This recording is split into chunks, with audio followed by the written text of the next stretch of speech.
نحمده ونصلي ونسلم على رسوله الكريم فاما بعد اعوذ باللہ السمیع العلیم من الشیطان الرجیم بسم اللہ الرحمن الرحیم۔ پروگرام الرحیق المختوم کی 60ویں قسط کے ساتھ میں ہوں محمد عمر خان۔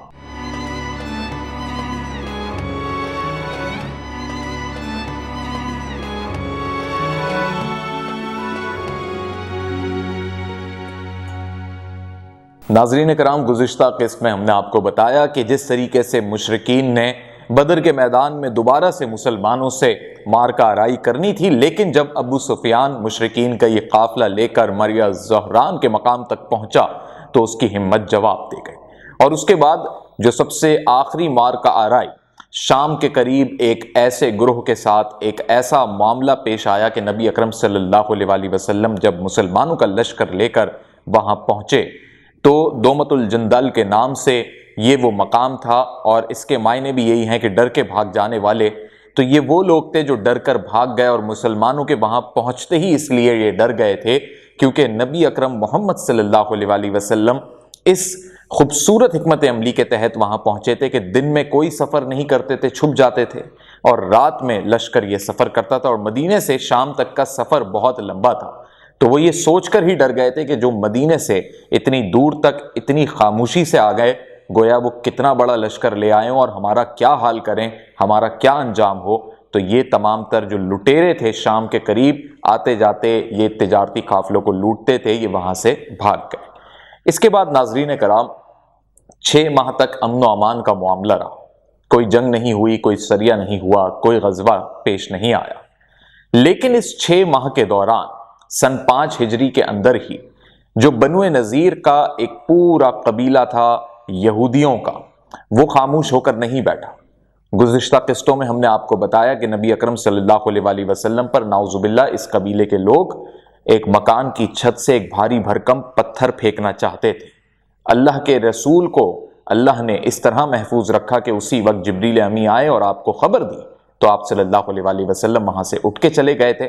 اور پھر آپ صلی اللہ علیہ وسلم نے ان کا محاصرہ کیا، اور یہ پھر عبداللہ بن ابی اور دیگر مشرکین اور منافقین کی باتوں میں آئے، اور بالآخر بنو نذیر یہ سمجھ گیا کہ کوئی ہماری مدد کو نہیں آنے والا، اور پھر یہ طے ہوا کہ یہ لوگ وہاں سے فرار ہو گئے۔ اب ان کو بے دخل کر دیا مدینے سے۔ تو اس کے بعد انہیں بہت زیادہ عناد، بہت زیادہ بغض، بہت زیادہ دشمنی اور عداوت آپ صلی اللہ علیہ وسلم کے لیے بڑھ چکی تھی، کیونکہ ان کا ایک قبیلہ بنو قینقاع پہلے ہی بے دخل ہو چکا تھا۔ اس کے بعد کعب بن اشرف کا قتل، اور پھر سب سے بڑی بات یہ کہ بنو نذیر جو بہت پہلے سے وہاں پر موجود تھے، یہ بہت پرانا یہودیوں کا وہاں پہ قبیلہ تھا، جب یہ بھی وہاں سے فرار کر دیا گیا یا وہاں سے ان کو بے دخل کر دیا گیا،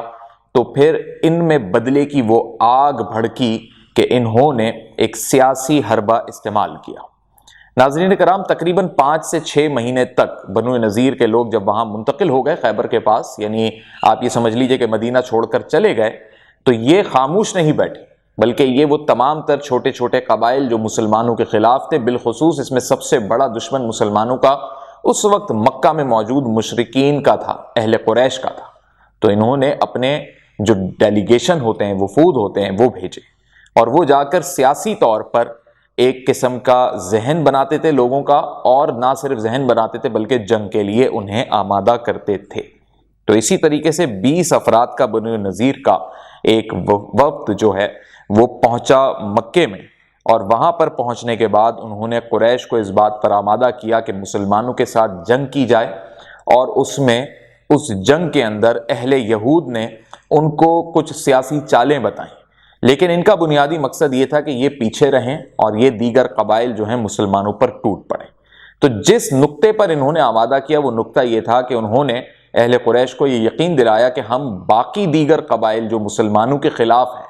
یا جن کی حکومتیں مسلمانوں کی وجہ سے چلی گئیں، ان سب کو بھی ہم اس جنگ کا حصہ بنائیں گے اگر اہل قریش پہل کرتے ہیں۔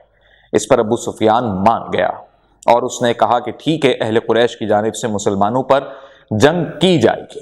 اس کی ایک وجہ یہ بھی تھی ناظرین کرام کہ جب یہ لوگ بدر صغرا کے لیے پہنچے تھے اور وہاں پر جنگ نہیں کر سکے تھے، اور ڈر کر مسلمانوں کی ہیبت سے قریب جا کر واپس لوٹ آئے تھے تو مشرکین نے اب اپنے چہرے کو محفوظ رکھنا تھا کہ لوگ ہمیں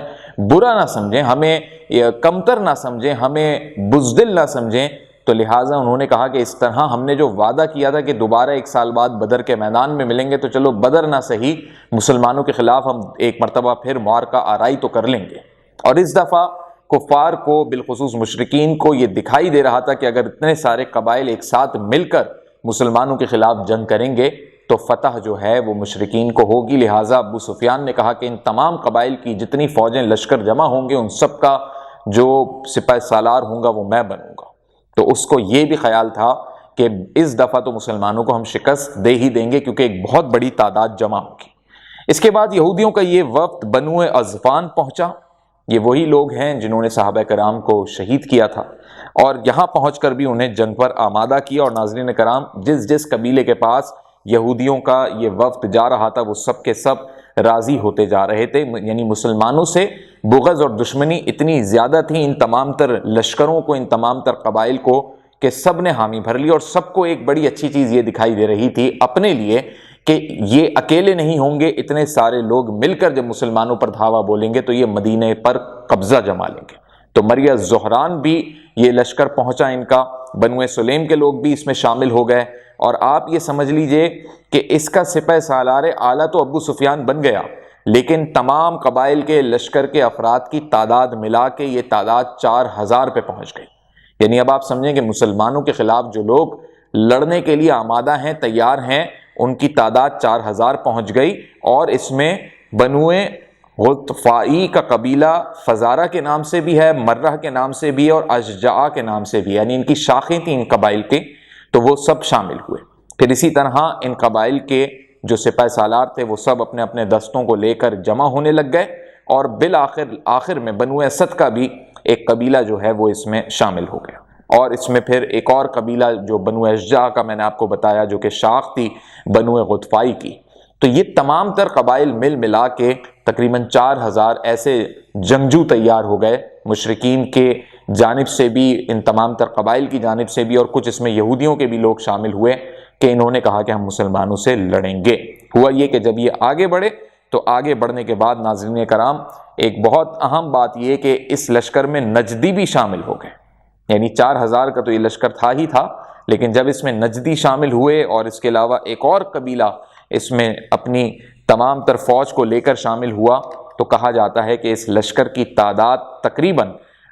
10,000 پہ چلی گئی، کیونکہ جب یہ پورا قریش کا لشکر ان تمام قبائل کے لوگوں کے ساتھ آگے بڑھنا شروع ہوا تو روما، جرف اور زغبانہ کے مقام سے ہوتا ہوا جا رہا تھا۔ وہاں پہ ایک بڑا اہم مقام تھا مجمع الاسیال،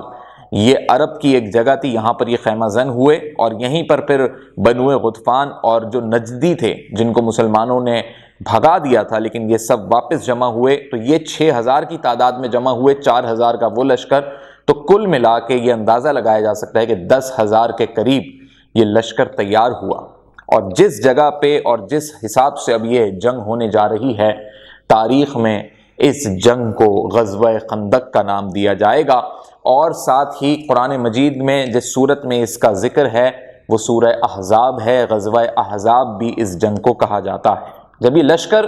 مدینے کی طرف آ رہا تھا تو نبی اکرم محمد صلی اللہ علیہ وآلہ وسلم نے جو مخبروں کا ایک انتظام کیا ہوا تھا، یعنی جو جاسوسی کا انتظام تھا، اطلاعات کا انتظام تھا کہ مدینے میں فوراً سے بیشتر خبر پہنچے اگر مدینے کو کوئی بھی خطرہ لاحق ہو، تو ان مخبرین نے فوراً سے بیشتر مسلمانوں کو، نبی پاک صلی اللہ علیہ وآلہ وسلم کو مدینے میں یہ خبر پہنچائی کہ ایک بڑی تعداد میں لشکر مدینے کی جانب مکے سے بڑھ چکا ہے، بیچ کے قبائل اس میں شامل ہوئے ہیں اور تعداد بڑھتی جا رہی ہے۔ بنو غطفان کے قریب پہنچ کر اس نے پڑاؤ ڈالا تو وہاں پر بنو غطفان اور نجدی کے لوگ بھی شامل ہو گئے، کل ملا کے یہ تعداد 6000، یعنی 6000 اور 4000 10,000 کے قریب یہ تعداد پہنچتی ہوئی دکھائی دیتی ہے۔ اب آپ اندازہ کیجئے گا ناظرین کرام کہ مدینے میں آپ صلی اللہ علیہ وآلہ وسلم تشریف فرما ہے، صحابہ کرام موجود ہیں۔ اس سے پہلے بھی جب جنگ احد کا واقعہ پیش آیا تو مدینے پر چڑھائی کے لیے یہ قریش سے تمام تر مشرکین اپنا لشکر لے کر آئے تھے۔ اس وقت ان کی تعداد 3000 تھی، ان کے پاس گھڑ سوار بھی تھے، لیکن اس دفعہ معاملہ دوسرا ہے اور اس سے زیادہ خطرناک ہے، اس سے زیادہ خوفناک ہو سکتا ہے کہ اتنی بڑی تعداد ہے، شہ سوار بھی ہیں، گھڑ سوار بھی ہیں، تیر انداز بھی ہیں، تلوار باز بھی ہیں، اور سب سے بڑھ کے یہ کہ نیزہ باز بھی اس میں موجود ہیں، اور پھر مختلف اس میں قبائل کے لوگ موجود ہیں جو اپنے اپنے ہنر رکھتے ہیں جنگوں کے حوالے سے۔ تو ان تمام تر قبائل نے جب ایک ساتھ ہو کر، یک زبان ہو کر مسلمانوں کے خلاف دھاوا بولنے کے لیے اپنے قدم آگے بڑھائے، اور ایک مقام تک یہ پہنچ چکے ہیں، یعنی اب چند ہی دنوں کے بعد یہ مدینے پر دھاوا بول دیں گے، تو اب مسلمانوں کے پاس وقت بھی کم ہے اور مسلمان تعداد میں بھی کم ہے۔ مسلمانوں نے اپنے حلیف قبائل سے رابطے اگر کر بھی لیے تو آپ صلی اللہ علیہ وآلہ وسلم یہ جانتے ہیں کہ تمام حلیف قبائل، یعنی وہ لوگ جو مسلمانوں کے ساتھ معاہدے میں ہیں کہ اگر مدینے پر کوئی حملہ ہوتا ہے تو آپ صلی اللہ علیہ وآلہ وسلم کی قیادت میں یا آپ صلی اللہ علیہ وآلہ وسلم کا ساتھ دیں گے، بہت سے قبائل اس میں مسلمان بھی ہو گئے، تو یہ سب لوگ ملا کے بھی اس تعداد کا مقابلہ نہیں کر سکیں گے۔ اور اس دفعہ بھی آپ دیکھیے گا ناظرین کرام، جو تعداد بنتی ہوئی دکھائی دے گی مسلمانوں کی، وہ صرف اور صرف 3000 بنتی ہوئی دکھائی دے گی۔ تو آپ اس سے اندازہ کر لیں کہ ایک وہ مقام تھا، ایک وہ جنگ تھی جب بدر کا معاملہ تھا تو 1000 سے زیادہ کا لشکر تھا اور مسلمان 313 تھے، یعنی مسلمان آدھے سے آدھے تھے۔ اور اس بار بھی جب 10,000 سے زائد کا لشکر دکھائی دے رہا ہے مشرکین کا، تو مسلمانوں کی تعداد 3000 ہے، یعنی آدھے سے آدھے ہی ہے۔ تو ہمیشہ مسلمان اپنی تعداد میں آدھے بھی نہیں بلکہ اس سے بھی آدھے دکھائی دیے، لیکن اللہ کی نصرت اور جذبہ ایمانی کے تحت انہیں فتح ملی۔ لیکن اس معاملے میں کیا ہوگا؟ اس معاملے میں ناظرین کرام، جب آپ صلی اللہ علیہ وآلہ وسلم نے مدینے میں ایمرجنسی لگا دی، سب کو چوکس کر دیا، اور مجلس شورا میں جو اپنی کور کمانڈرز کی تمام تر ایک میٹنگ ہوئی، اس بیٹھک کے اندر آپ صلی اللہ علیہ وآلہ وسلم نے تمام مسلمان کمانڈروں کو، تمام قبائل کے حلیف کمانڈروں کو بلایا، اور وہاں پر سب سے رائے طلب کی گئی، کیونکہ تعداد مسلمانوں کی کم ہے اور یہاں پر کیا حکمت عملی ہونی چاہیے، اور اگر یہ لوگ دھاوا بول دیتے ہیں تو مدینے کو کیسے محفوظ رکھا جائے۔ تو ایک چیز تو ناظرین کرام یہ طے ہو گئی کہ مدینہ ایک ایسی جگہ پر واقع ہے جس کے 3 اطراف میں یا تو پہاڑ موجود ہیں یا گھنے باغات، جنگلات، یا اس قسم کے کھجور کے بڑے بڑے تناور والے درخت ہیں، کہ آپ یہ سمجھ لیجئے کہ وہاں سے خطرات نہیں ہیں مدینے کو۔ لیکن جو شمالی علاقہ ہے مدینے کا وہ بالکل صاف ہے، کھلا، اور وہیں سے سب سے زیادہ خطرہ ہے، اور وہیں سے اس لشکر کے آنے کا ایک سمجھ لیجیے اندازہ ہے کہ اگر یہ لشکر مدینے پر حملہ کرتا ہے، مشرکین کا لشکر، قریش کا لشکر اور ان تمام تر مخالفین کا لشکر، تو پھر یہ شمال کا ہی علاقہ ہوگا۔ اب کیسے ان کو روکا جائے؟ کیا ان سے وہاں لڑا جائے، یا وہاں پر ان کے ساتھ جو ہے ان کو آنے دیا جائے تو مدینے کے اندر ان سے مقابلہ ہو؟ ابھی اسی کشمکش میں تمام تر صحابہ کرام سوچ رہے تھے کہ حضرت سلمان فارسی رضی اللہ تعالی عنہ نے ایک بہت خوبصورت تجویز دی، کیونکہ آپ کا تعلق فارس سے تھا، تو آپ نے بتایا کہ جب وہاں پر ہمارا محاصرہ کیا جاتا تھا تو ہم یہ ترکیب لگاتے تھے کہ اپنے آنے والے راستے کے درمیان ایک بڑی گہری خندق کھود لیا کرتے تھے۔ تو خندق کھود جانے سے ہوتا یہ تھا کہ جو بھی مخالفین اور دشمنوں کا لشکر آتا تھا، یہ پیدل سپاہی ہوتے تھے، ان میں جانور ہوتے تھے، گھوڑے، اونٹ، تو یہ اس کو پھر کراس نہیں کر سکتے تھے۔ جب یہ اس کو عبور نہیں کر سکیں گے تو یہ اس میں گریں گے، تو یہ گرنا نہیں چاہیں گے، لہٰذا یہ رک جائیں گے۔ تو حضرت سلمان فارسی رضی اللہ تعالیٰ عنہ نے جب یہ رائے دی تو آپ صلی اللہ علیہ وآلہ وسلم کو ان کی یہ رائے بے حد پسند آئی،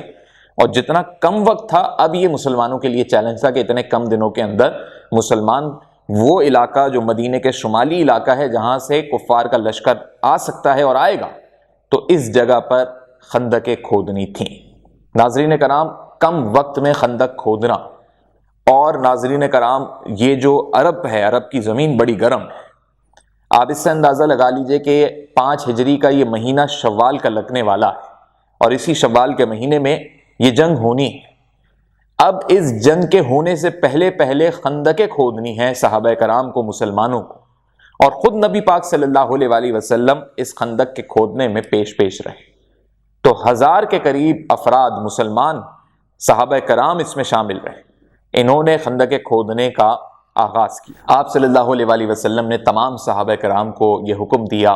کہ تمام صحابہ خندقیں کھودیں اور 40 ہاتھ تک کھودیں، یعنی آپ ایک ہاتھ سے اندازہ لگا لیں اور پھر اس کو آپ 40 ہاتھ سے جب ملٹیپلائی کر لیں گے تو اس سے اندازہ ہوگا کہ کتنی گہری خندق کھودی گئی۔ اور صحابہ کرام نے خود یہ خندقیں اپنے ہاتھ سے کھودیں، خود آپ صلی اللہ علیہ وآلہ وسلم اس میں شامل رہے۔ تو جب خندق کی کھدائی کا آغاز ہوا، اب یہاں پر بڑے ایمان افروز اور یہاں پر ایسے عقیدت کے مناظر دکھائی دیے اس غزوہ خندق میں، خندق کی کھدائی کے دوران، کہ حضرت سہیل بن سعد رضی اللہ تعالیٰ عنہ فرماتے ہیں کہ آپ صلی اللہ علیہ وآلہ وسلم بھی خود پیش تھے، جبکہ صحابہ یہ چاہتے تھے کہ آپ صلی اللہ علیہ وآلہ وسلم اس میں شامل نہ ہوں۔ لیکن ایک بہترین حکمران کی، ایک بہترین لیڈر کی یہ کوالٹی ہے کہ وہ خود اپنی ٹیم کے ساتھ میدان میں اترتا ہے۔ آپ کو یاد ہوگا گزشتہ قسطوں میں ہم نے آپ کو بتایا کہ جب مدینہ منورہ میں مسجد نبوی کی تعمیر ہو رہی تھی، تب بھی آپ صلی اللہ علیہ وآلہ وسلم خود اس تعمیر میں اینٹیں اٹھا کر رکھ رہے تھے۔ اور اس وقت بھی اور آج بھی جب خندق کھودنے کا مرحلہ ہے تو اس وقت بھی آپ صلی اللہ علیہ وآلہ وسلم ایک ایک اینٹ اٹھاتے تھے، تو صحابہ کے لیے، انصار اور مہاجرین کے لیے علیحدہ دعائیں کی۔ اور آج جب خندق کھود رہے ہیں تو حضرت سہیل بن سعد نے فرمایا ہے کہ آپ صلی اللہ علیہ وآلہ وسلم یہ کہتے تھے کہ اے اللہ، زندگی تو بس آخرت کی زندگی ہے، بس مہاجرین اور انصار کو بخش دے۔ یہاں بھی آپ صلی اللہ علیہ وآلہ وسلم انصار اور مہاجرین کا ذکر کرتے تھے، یعنی اپنے ان پیارے صحابہ کے لیے دعا کرتے تھے۔ اور ایک جگہ آپ صلی اللہ علیہ وآلہ وسلم نے یہ دعا بھی فرمائی کہ اے اللہ، یقیناً زندگی تو آخرت کی زندگی ہے، انصار اور مہاجرین کو بخش دے۔ یعنی بار بار آپ صلی اللہ علیہ وآلہ وسلم کی یہ دعا تھی۔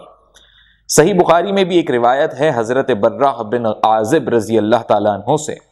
کہ آپ صلی اللہ علیہ وآلہ وسلم خندق کھودتے ہوئے اس کام میں یہ دعائیں دیتے تھے، اور یہ بھی فرماتے تھے کہ ہم وہ ہیں کہ ہم نے ہمیشہ کے لیے، جب تک کہ باقی رہیں گے ہم محمد صلی اللہ علیہ وآلہ وسلم سے جہاد پر بیعت کی ہے۔ یہ انصار اور مہاجرین آپ صلی اللہ علیہ وآلہ وسلم کو جواب دیتے تھے، اور آپ صلی اللہ علیہ وآلہ وسلم کے یہ کلمات ہوا کرتے تھے کہ اے اللہ، اگر تو نہ ہوتا تو ہم ہدایت نہ پاتے، نہ صدقہ دیتے، نہ نماز پڑھتے، بس جو کچھ ہے تیری وجہ سے ہے۔ حضرت برہ یہ بھی فرماتے ہیں کہ آپ صلی اللہ علیہ وآلہ وسلم کے یہ الفاظ تھے کہ، اور یہ اب مشرکین کے بارے میں ہے، کہ یعنی انہوں نے ہم پر ظلم کیا ہے،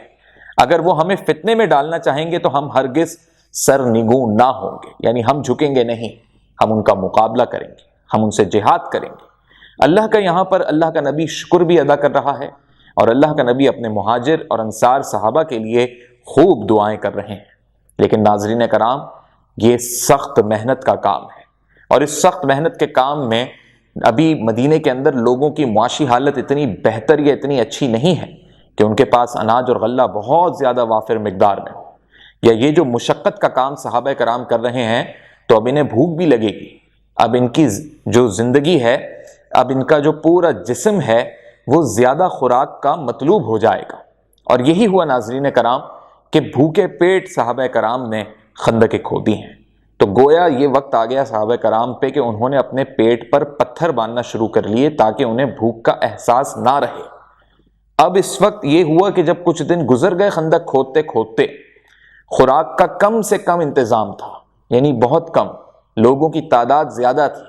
لوگوں کے حصے میں فقط ایک نوالا آ رہا تھا۔ آپ اس سے اندازہ کیجئے کہ جو کی ایک روٹی کھانا بھی میسر نہیں تھی، کھجوریں بھی وافر مقدار میں نہیں تھی، لوگ بہت زیادہ تھے، اور صحابہ کرام جو کام کر رہے تھے وہ انتہائی مشقت کا کام تھا۔ تو ایسی مشقت کے کام میں خوراک کی طلب بھی بڑھ جاتی ہے، اور لوگوں کی تعداد کی وجہ سے خوراک کا وافر مقدار میں نہ ہونا بھی ایک بڑا مشکل مرحلہ تھا صحابہ پر۔ تو اس وقت حضرت ابو طلحہ رضی اللہ تعالیٰ عنہ نے آپ صلی اللہ علیہ وآلہ وسلم سے بھوک کا شکوہ کیا کہ یا رسول اللہ دیکھیے، اور اپنا جو جبہ قمیص تھی اس کو اوپر اٹھایا تو ایک پتھر بنا ہوا تھا شکم پہ۔ تو آپ صلی اللہ علیہ وآلہ وسلم مسکرائے، اور جب آپ صلی اللہ علیہ وآلہ وسلم نے اپنا شکم کھول کر دکھایا تو اس پر ناظرین کرام 2 پتھر بندے ہوئے تھے۔ اللہ اکبر!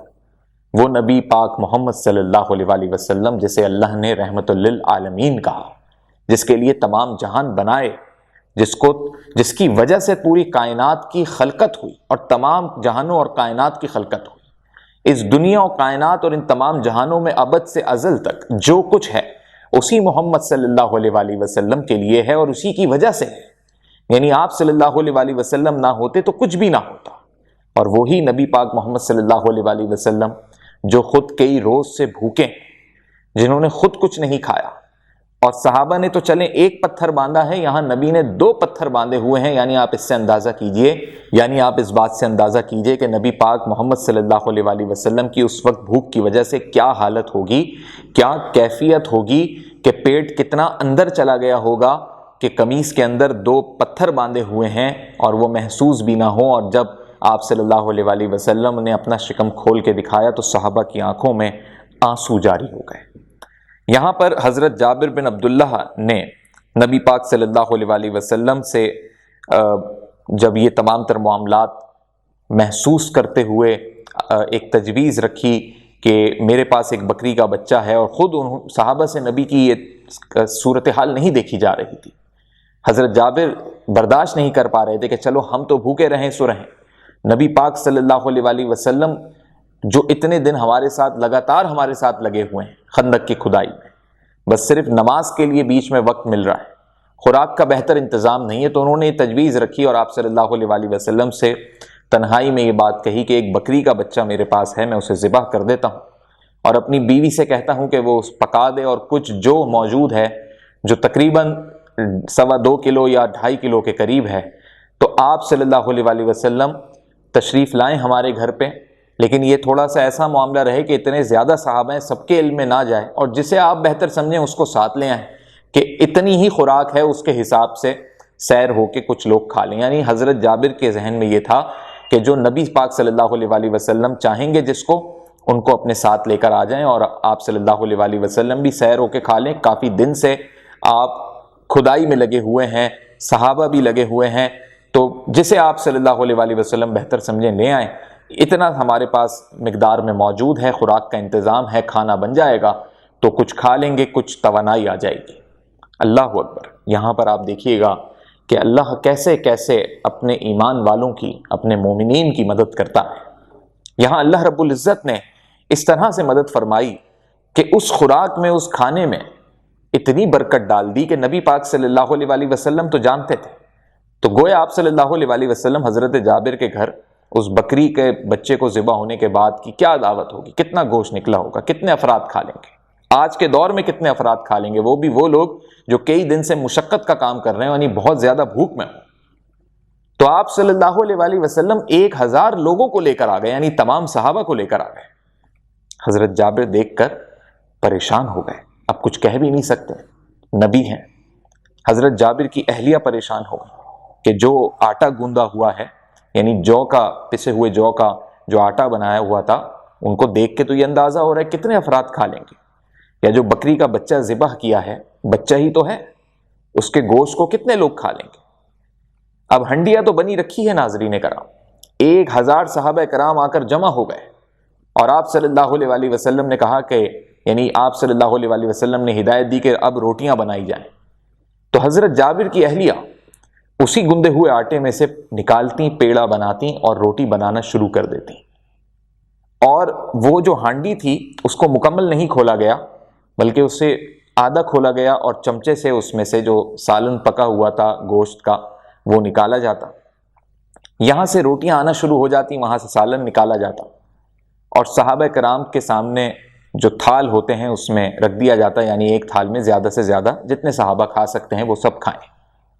اللہ اکبر!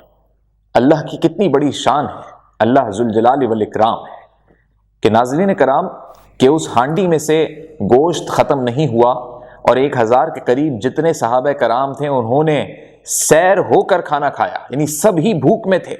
سب کو ہی بھوک زیادہ لگی ہوئی تھی، اور کسی نے اس طرح کھانا نہیں کھایا کہ تکلف میں کھایا ہو۔ اور وہاں جو 2.5 کلو سے بھی کم آٹا گوندا ہوا تھا، کتنے لوگ اس کی روٹیاں کھا لیتے؟ ایک اندازہ ہے کہ 1 کلو آٹے میں 12 سے 14 روٹیاں بنتی ہیں، تو 2.5 کلو کے حساب میں بہت سے بہت 50 روٹیاں بن جاتی، لیکن 1000 لوگوں نے ایک نہیں کئی روٹیاں کھائیں، اور وہ گوندا ہوا آٹا ختم نہیں ہوتا تھا۔ حضرت جابر کی اہلیہ خود حیران تھیں۔ اب حضرت جابر جب یہ منظر خود دیکھ رہے ہیں رضی اللہ تعالیٰ عنہ، ان کی اہلیہ جو خود روٹیاں بنا رہی ہیں، وہ خود یہ دیکھ رہی ہیں کہ اللہ نے ایسی برکت دی، ایسی برکت دی کہ وہ تمام تر مجاہدین جو اللہ کے دین کی سربلندی اور مدینے کے تحفظ کے لیے اور نبی کی اطاعت کے لیے،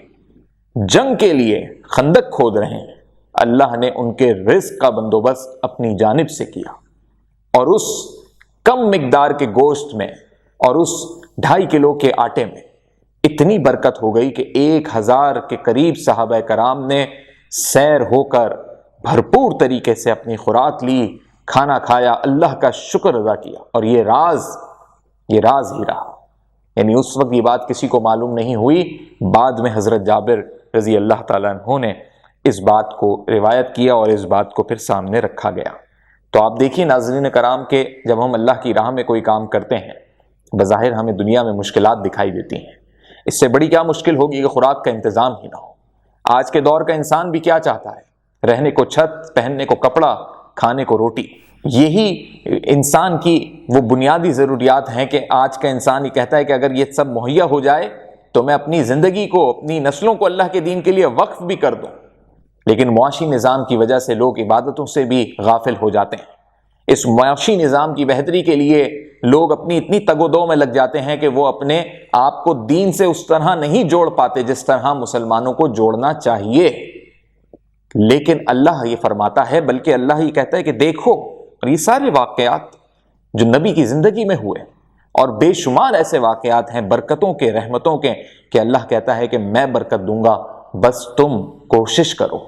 بس تم اپنی نیت صاف رکھو اور اپنا قدم اللہ کی راہ میں آگے بڑھو۔ اسی قسم کا ناظرین کرام ایک اور واقعہ حضرت نعمان بن بشیر رضی اللہ تعالیٰ عنہ کی بہن نے دیکھا، اور وہ بھی اس طرح کا واقعہ تھا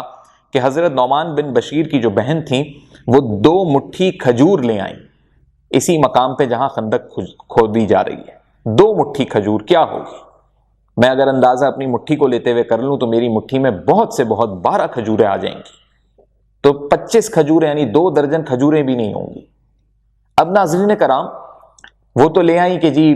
میں بہن ہوں، اپنے بھائی کا خیال کرتے ہوئے، اور ان کے ماموں بھی صحابہ میں شامل تھے، یعنی میرے گھر کے لوگ جو ہیں وہ خندق کھود رہے ہیں، تو جیسے گھر کی عورتوں کو اپنے مردوں کا خیال ہوتا ہے کہ بھئی کچھ نہیں کھایا، کافی دن ہو گئے، بس صبح سے لے کے شام تک خندق کھودتے ہیں، رات کو تھکے ہارے آتے ہیں، کچھ کھانے پینے کو مل گیا تو مل گیا، تو وہ اپنے بھائی کے لیے، ماموں کے لیے کھجوریں لے آئیں۔ اب صحابہ کا ایسا معاملہ تو نہیں ہے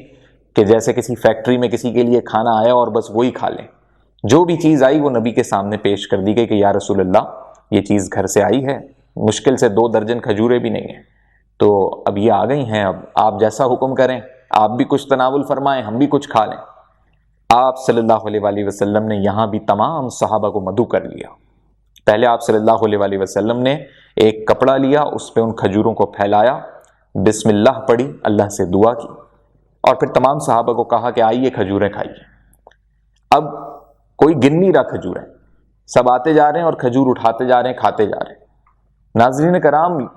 شاید یقین نہ آئے سننے والوں کو، لیکن تاریخ اس بات کی گواہ ہے کہ تمام کے تمام صحابہ، اور یہاں بھی 1000 کے قریب صحابہ ہیں جو کھدائی کر رہے ہیں، سب نے کھجوریں کھائیں، سب آئے اور جتنی چاہی کھائیں، بس وہ اٹھاتے جاتے تھے، کھاتے جاتے تھے، کھجوریں اتنی ہی رہتی تھیں، گویا کھجوریں خود بخود بڑھنے لگ گئے اور لوگ اٹھاتے جاتے، اور نبی صلی اللہ علیہ وآلہ وسلم فرماتے رہتے تھے بھئی اور اٹھاؤ، اور لو، اور کھاؤ، نام لے لے کے صحابہ کا کہتے تھے بھئی تم بھی کھاؤ، تم بھی اٹھاؤ، تم کیوں رکے ہوئے ہو، تکلف نہیں کرو، کھاؤ۔ اب آپ اس سے اندازہ کیجئے کہ وہ چند کھجوریں 1000 سے زائد صحابہ، اور یہ بھی نہیں کہ سب نے ایک ایک کھائی ہو، جس کا جتنا دل کیا اس نے اتنی کھجور کھائی، تو کھجور میں تو اللہ نے ویسے ہی اتنی طاقت رکھی ہے۔ اب آپ اس سے اندازہ کیجئے جو خندق کھود رہے ہیں کتنی محنت کا کام ہے، اور اللہ کی جانب سے اس غذا میں برکت پڑ گئی جو پہلے ہی وہ غذا کہی جاتی ہے سائنٹیفکلی کہ اتنی زیادہ کھجور کے اندر طاقت ہے کہ کئی روٹیاں آپ کھائیں اور ایک کھجور کھا لیں، یعنی 4 روٹی کے برابر ایک کھجور میں طاقت ہے۔ تو عرب کی کھجوریں اس کی تو کیا ہی بات ہو، اور کئی کھجوریں کھائیں تو صحابہ کو توانائی ملی، اور انہوں نے جانفشانی سے پھر خندقیں کھودنے کے کام کو مزید آگے بڑھایا۔ اب صحابہ خندق کھودتے گئے، زمین کھود رہے ہیں تو اندر زمین کے پلیٹس ہوتی ہیں، ٹیلے ہوتے ہیں، تو کوئی ایسی چٹان آ گئی کہ صحابہ نے بڑی بھرپور کوشش کر لی، تمام صحابہ آ گئے، مل کے بھی کدال ماری، طاقتور صحابہ نے کدال ماری، نہیں ٹوٹی۔ تو صحابہ نبی پاک صلی اللہ علیہ وآلہ وسلم کی خدمت میں حاضر ہوئے اور کہا کہ یا رسول اللہ 3 دن سے ہم تو بھوکے ہیں، اچھا ہو سکتا ہے ہمارے اندر اتنی طاقت ہی نہ رہی ہو، اب یہ ہم سے ٹوٹ بھی نہیں رہی ہے، چٹان ایسی آ گئی، کیا کریں؟ آپ صلی اللہ علیہ وآلہ وسلم نے کہا لاؤ کدال مجھے دو۔ آپ صلی اللہ علیہ وآلہ وسلم نے بسم اللہ پڑھی اور ایسا زور کا اس پہ وار کیا کہ وہ ریزہ ہو گئی، تاریخ میں ہے کہ بھری ہو گئی۔ نبی پاک صلی اللہ علیہ وآلہ وسلم کو جو یہ طاقت اللہ کی جانب سے عطا ہوئی، تو اس طاقت کا آپ اندازہ کیجئے کہ اللہ کے دین کے لیے، اللہ کے لوگوں کو، اللہ پر ایمان رکھنے والوں کو اللہ کتنی طاقت دے دیتا ہے جب اللہ کے دین کے لیے کوئی کام کرتے ہیں۔ ایسا ہی ایک واقعہ پیش آیا کہ ایک اور چٹان تھی جو نہیں ٹوٹ رہی تھی. صحابہ آئے آپ صلی اللہ علیہ وآلہ وسلم کی خدمت میں پیش ہوئے. آپ صلی اللہ علیہ وآلہ وسلم نے کدال لیا تو جب آپ صلی اللہ علیہ وآلہ وسلم نے پہلا جو ٹکڑا تھا اس کا چٹان کا اس پہ مارا تو اللہ اکبر کہہ کے آپ نے وار کیا اس پہ. جب اس پہ مارا زور سے تو وہ ٹوٹ گیا، اور جیسے ہی ٹوٹا تو آپ صلی اللہ علیہ وآلہ وسلم نے کہا کہ مجھے ملک شام کی کنجیاں دی گئیں، واللہ میں اس وقت وہاں کے سرخ محلوں کو دیکھ رہا ہوں. یعنی یہاں نبی پاک صلی اللہ علیہ وآلہ وسلم نے یہ پیش گوئی کی، یہ بتا دیا، بشارت دے دی، بلکہ پیش گوئی بھی کہنا غلط ہوگا، بشارت دے دی کہ مسلمان ملک شام بھی فتح کریں گے. اس کے بعد ایک اور چٹان تھی وہیں پر، اس پہ جب آپ صلی اللہ علیہ وآلہ وسلم نے کدال مارا تو وہ بھی ریزہ ریزہ ہو گئی، اور یہاں آپ صلی اللہ علیہ وآلہ وسلم نے فرمایا کہ اللہ اکبر، مجھے فارس دے دیا گیا، واللہ میں اس وقت مدائن کے سفید محل دیکھ رہا ہوں. یعنی مسلمان فارس بھی فتح کریں گے. اس کے بعد آپ صلی اللہ علیہ وآلہ وسلم نے جب تیسری ضرب لگائی، بسم اللہ پڑھی، تو باقی ماندہ چٹان بھی ٹوٹ گئی، کٹ گئی، اور پھر اللہ اکبر کہا آپ صلی اللہ علیہ وآلہ وسلم نے، اور کہا کہ مجھے یمن کی کنجیاں دی گئیں، واللہ میں اس وقت اپنی اس جگہ سے سنا کی پھاٹک دیکھ رہا ہوں. یعنی یمن کو دیکھ رہے تھے آپ صلی اللہ علیہ وآلہ وسلم. تو یہ تین بشارتیں اللہ کے نبی نے اپنی زندگی میں فرمائیں جب آپ صلی اللہ علیہ وآلہ وسلم ہمارے یعنی انسانوں کے سامنے جلوہ افروز تھے. تو یہ تینوں بشارتیں واقعی ممکن ہوئیں اور مسلمانوں نے ان تمام علاقوں کو فتح کیا. ناظرین کرام، آگے چل کر معاملہ یہ ہوا کہ جب ان مشرکین کو آپس میں یہ یقین ہو گیا کہ تمام تر قافلے اکٹھے ہو گئے، اور یہاں نبی پاک صلی اللہ علیہ وآلہ وسلم کے تمام تر صحابہ دن رات ایک کر کر خندق کھودنے میں مصروف تھے، اور اب یہ مسلسل کھدائی کا کام کرتے کرتے اب یہ اپنے اختتام پہ تھا. یعنی جو شمالی علاقہ تھا اس کے آگے کی یہ تمام تر جگہ میں خندق کھود لی گئی. کچھ اس کے وقت کا تعین نہیں ہے، ہو سکتا ہے کہ 10 دن کے اندر یہ خندق کھودی گئی، اور یہ بہت طویل خندق تھی، بہت گہری خندق تھی. لیکن کفار کو یہ نہیں پتا تھا. کفار جس جگہ پر موجود تھے، مجمع الاسیال میں خیمہ زن ہوئے ہوئے تھے، مدینے سے قریب یہ جگہ تھی، اور کچھ ہی روز میں یہ فاصلہ طے ہونا تھا، اور آہستہ آہستہ یہ بڑھ رہے تھے. تمام تر قافلوں کے لشکر اور فوجیں ان کے ساتھ مل چکی تھیں. ان کا سپہ سالار اعلیٰ ابو سفیان بن کر آ رہا تھا، آگے تھا. اور جب یہ مدینے کے جانب آگے بڑھنے لگے تو ناظرین کرام، وہاں پہنچ کر انہوں نے کیا مناظر دیکھے، کیا یہ جنگ کر سکے یا نہیں کر سکے، اور خندقیں ان کی جانب دیکھ کر ان مشرکین پر کیا طاری ہوا. یہاں اس معاملے کو میں وضاحت کے ساتھ اس جنگ خندق اور اس جنگ احزاب کا ذکر اگلی قسط میں آپ کو بتاؤں گا. اس قسط میں بیان کرتے ہوئے جانے انجانے میں اگر مجھ سے کوئی غلطی سرزد ہوئی ہے تو میں اللہ کے حضور معافی کا طلبگار ہوں. السلام علیکم ورحمۃ اللہ.